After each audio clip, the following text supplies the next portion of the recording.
కోవూరులోని KGs కళ్యాణ మండపంలో TDP SC నాయకులు విలేకరుల సమావేశం నిర్వహించారు. ఈ సందర్భంగా నియోజకవర్గ ఎస్సీ నాయకులు మాట్లాడుతూ ముఖ్యమంత్రి చంద్రబాబు నాయుడు ఎస్సీ వర్గీకరణ గత టీడీపీ హయాంలో చేసిన ఘనత చంద్రబాబుదని పేర్కొన్నారు.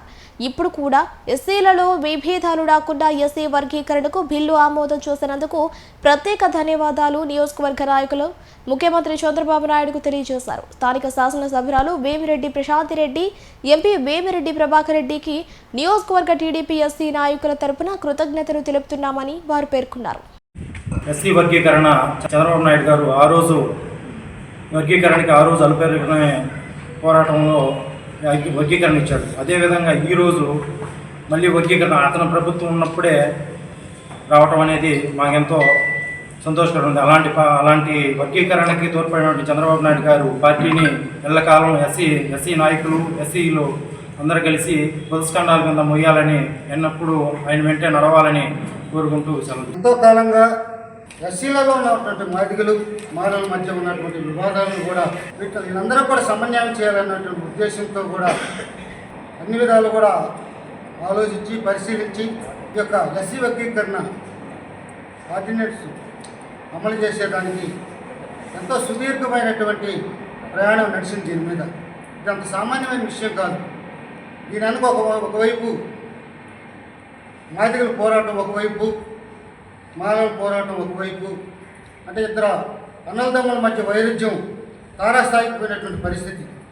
అయితే ఎస్సీలలో ఉన్నటువంటి వైరుధ్యాన్ని కూడా నారా చంద్రబాబు నాయుడు గారు గమనించి అన్ని విధాలు కూడా ఎస్సీలు అందరూ పేదోళ్ళు, వీళ్ళ యొక్క జనప్రాతిపత్యం కింద వీళ్ళకి ఎలాంటి న్యాయం చేకూర్చాలి, వీళ్ళ పట్ల వివాదాలు తలెత్తితే పేదోళ్ళు అన్యాయం అయిపోతాయనే ఉద్దేశంతో ఇంతకాలంగా దాని మీద కమిషన్ తీసుకొని ఎంతోమంది న్యాయవాదుల యొక్క ఆలోచనలు తీసుకొని ఈరోజు అసెంబ్లీలో బిల్లు పెట్టడం జరిగింది. అయితే ఈ పోరాటాలు చేసుకునే దాంట్లో భాగంగా గత 1994 నుంచి కూడా ఒకవైపు మందకృష్ణ మాదిగ గారు దీని మీద పోరాటం చేస్తూ మన బాబు గారు అయినటువంటి నారా చంద్రబాబు నాయుడు గారు అసెంబ్లీలో హైకోర్టు బిల్లు పెట్టినప్పుడు అప్పుడు వచ్చినటువంటి ఏబిసిడి వర్గీకరణ మీద హైకోర్టులో బిల్లు పెట్టినప్పుడు కొంతమందికి మాదిగలకి దాదాపుగా 22,000 మంది ఉద్యోగాలు రావడం జరిగింది. మళ్ళా దాన్ని సుప్రీంకోర్టుకు పోవడం, అక్కడి నుంచి మళ్ళా అది వర్గీకరణ ఆగడం, మళ్ళీ ఇంకా అంతకాలం నుంచి మళ్ళీ ఉద్యమాలు ఒకవైపు కొనసాగడం, ఎవరైతే అధికారంలో ఉన్నారో వాళ్ళందరూ కూడా దీని మీద ఆలోచించడం. కానీ ముఖ్యంగా ఎస్సీ వర్గీకరణ మీద ఎస్సీలకి న్యాయం చేకూర్చాలా, వివాదాలు రాకుండా అందరిని సమన్వయం చేయాలనేటువంటి ఒక మహోన్నతమైన ఆశయంతో ఉద్దేశంతో నారా చంద్రబాబు నాయుడు గారు ఎస్సీలని అందరినీ కూడా సమన్వయం చేయడంలో చాలా శ్రమించారు. నిజంగా వాళ్ళకి కృతజ్ఞతలు చెప్పాలి.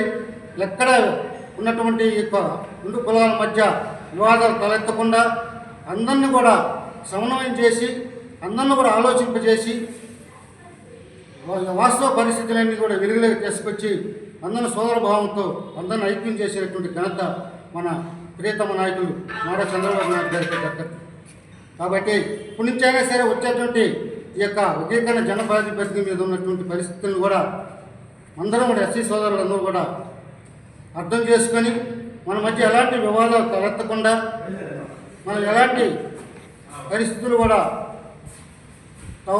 అంటే వీలు కాకుండా మనందరం కూడా కలిసి పనిచేసి అందరూ ఏక మనసుతో కూడా అందరం కలిసిపోవాలని ఆశిస్తూ ఈ యొక్క కోవూరు నియోజకవర్గంలో కులాలకు మతాలకు అందరినీ కూడా సమన్వయం చేసే పరిస్థితుల్లో కూడా మన ప్రియతమ నాయకులు వేమిరెడ్డి ప్రశాంతిరెడ్డి గారు కూడా దీని మీద ఒక మంచి ఉద్దేశంతో ఎస్సీలకు అందరూ కూడా న్యాయం జరగాలి, అందరూ కలిసిమెలిసి ఉండాలనే ఉద్దేశంతో ఆ రోజు 1997లోని చంద్రబాబు నాయుడు గారి గవర్నమెంటు ఎస్సీ వర్గీకరణలో ఎస్సీలను మూడు గ్రూపులు ఉన్నాయి.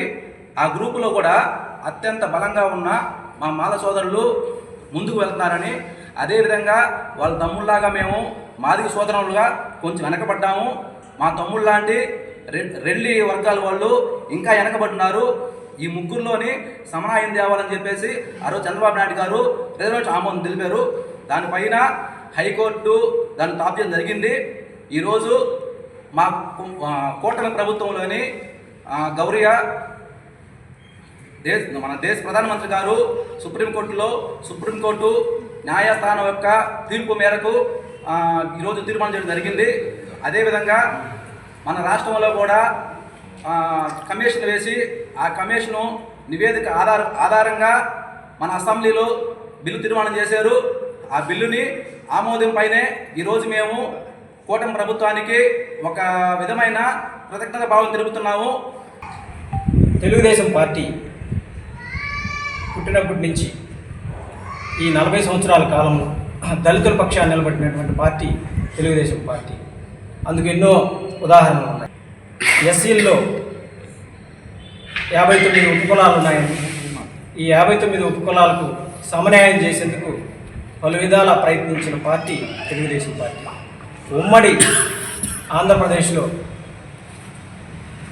ఈ రిజర్వేషన్ మీద కమిషన్ వేసి వీళ్ళకి న్యాయం జరిగేందుకు ఆ కమిషన్ ద్వారా అమలు చేసి ముందుకెళ్ళినటువంటి పార్టీ తెలుగుదేశం పార్టీ. మరి అదేవిధంగా 2014లో జీవో నంబర్ 25ను ప్రభుత్వం ద్వారా జారీ చేసి అందరికి సమన్వయం చేసేందుకు ముందుకొచ్చినటువంటి పార్టీ తెలుగుదేశం పార్టీ. ఆ పార్టీ అధినేత ముఖ్యమంత్రి నారా చంద్రబాబు నాయుడుకే దక్కుతుందని చెప్పి నేను తెలియజేస్తున్నాను. మరి అదేవిధంగా సుప్రీంకోర్టు గత సంవత్సరంలో 7 సభ్యుల ధర్మాసనం తీర్పు చెప్పిన తర్వాత రిజర్వేషన్ మీద చంద్రశూడ్ గారి నేతృత్వంలో తీర్పు వెలువరించిన తర్వాత వెంటనే కూటమి ప్రభుత్వం ముఖ్యమంత్రి నారా చంద్రబాబు నాయుడు గారు ఈ యొక్క రిజర్వేషన్ల మీద ఆర్ఆర్ మిశ్రా గారితో ఒక కమిషన్ ఏర్పాటు చేసి ఈ కమిషన్ అన్ని జిల్లాల్లో పర్యటించింది. మరి అదేవిధంగా అందరు ఎమ్మెల్యేలని, ఎస్సీలని, అన్ని వర్గాల వాళ్ళని కలిసి వారి ఆమోదంతో ఒక రిపోర్ట్ను గత సంవత్సరం 11వ నెల 15వ తేదీన 2024లో మరి ప్రభుత్వానికి అందించింది. ఈ యొక్క రిపోర్టు ఆధారంగా ఈ యొక్క రాష్ట్రంలో ఎస్సీల్లో 3 విభాగాలుగా ఏబీసీలుగా విభజించాలని, ఏ కులంలో రెల్లి కులాన్ని చేర్చి ఆ రెల్లికి సంబంధించిన జనాభా 2.1%గా నిర్ణయించి మరి వారికి 1% రిజర్వేషన్ కల్పిస్తూ వారి ఉపకులాలు 12 కులాలుగా నిర్ణయించి మరి అదేవిధంగా వారిలో 18 ఉపకులాలని ఉన్నారని తెలియజేసి ఆ 18లో వాళ్ళ యొక్క పాపులేషన్ 41.5% అని నిర్ణయించి వారికి కూడా 6.5% రిజర్వేషన్ కల్పించి వారికి సమన్వయం చేయాలని యొక్క కమిటీ నివేదిక ఇచ్చింది. మరి అదేవిధంగా గ్రూప్ సిలో మాల సామాజిక వర్గం జనాభా 53.9%గా నిర్ణయించి మరి వారికి 7.5% రిజర్వేషన్ కల్పిస్తూ ఈ విధంగా ఒక ప్రాతిపదికని నివేదికని తయారు చేసి మరి ప్రభుత్వానికి అందించింది. ఈ ప్రభుత్వం ఈ యొక్క నివేదిక ఆధారంగా క్యాబినెట్లో చర్చించి ఏకాభిప్రాయంతో ఆమోదముద్ర వేసింది. మరి అదేవిధంగా క్యాబినెట్లో కూడా చర్చించి ఆమోదముద్ర వేసింది.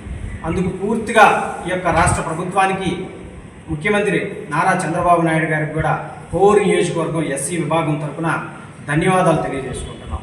తద్వారా ఈ యొక్క కులాల్లో అసమానతలని విద్య, ఉద్యోగ, రాజకీయ, వ్యాపార రిజర్వేషన్లో సమన్వయం చేస్తూ జిల్లాని యూనిట్గా తీసుకొని జనాభా ప్రాతిపదికన ఈ యొక్క కార్యక్రమాన్ని నిర్వహించాలని రాష్ట్ర ప్రభుత్వం నిర్ణయించినందుకు మేము కృతజ్ఞతలు తెలియజేస్తున్నాం.